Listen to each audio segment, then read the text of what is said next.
আসসালামু আলাইকুম। আজকে একটা রান্নার ভিডিও নিয়ে হাজির হয়েছি। আমি মাটন হালিম রান্না করব। তাই মাটনের মাংসগুলো সব একসাথে, মশলা সবগুলো একসাথে দিয়ে তারপরে ম্যারিনেট করে আগে রান্না করে নেব। আর এগুলো সব আমার আম্মু করছে।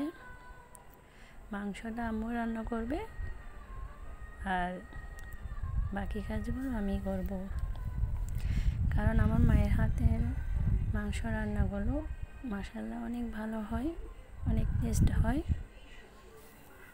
তাই আর আমার সব কাজে সবসময় আমার মাই সহযোগিতা করে, আর আমিও চেষ্টা করি সবসময় মাকে সহযোগিতা করার জন্য। দেখেন সব মশলা একসাথে মিক্স করার পরে দেখতে কেমন হয়েছে। এরপরে রান্না বসিয়ে দিয়েছে, প্রায় রান্না হয়ে এসেছে। দেখেন কালারটা। সকলে মাশাআল্লাহ বলতে ভুলবেন না। মায়েরা তো সবসময় সন্তানদের জন্যই সব কিছুই করে, তাই না? মায়েদের অবদান কখনোই ভুলার নয়। এদিকে আমি হালিমের জন্য ডালগুলো সেদ্ধ করতে দিয়েছি, প্রায় সেদ্ধ হয়ে এসেছে। তখন আমি হালিমের মশলাটা দিয়ে দিলাম। একটু সেদ্ধ হয়ে আসলে, যখন ডালটা ঘন হয়ে আসবে, তারপরে আমি মাংসগুলো দিয়ে দেবো। যেহেতু মাংসগুলো আগের থেকে কিছুটা সেদ্ধ করা ছিল, রান্না ছিল অনেকটুকুই, আর বাকি রান্নাটাও আমি হালিমের সাথে করব।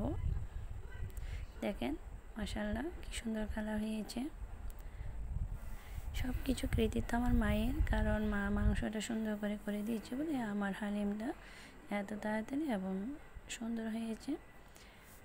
এরপরে সবাইকে খেতে দিয়েছি, সাথে রুচিও করেছি।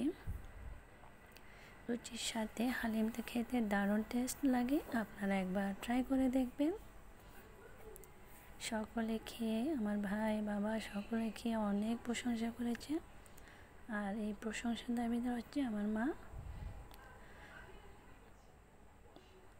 মা আমাকে সবসময় সহযোগিতা করে, আমিও আমার আম্মুকে সবসময় সহযোগিতা করি। আসলে মা পাশে থাকলে আর কিছুই লাগে না।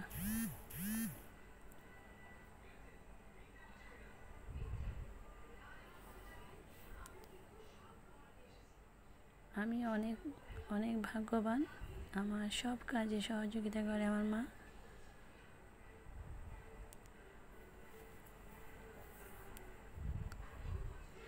আপনার মাংসটা যদি ভালো হয়, তারপরে কিন্তু আপনি হালিমটা রান্না করলে আপনার হালিমটাও মজা হবে।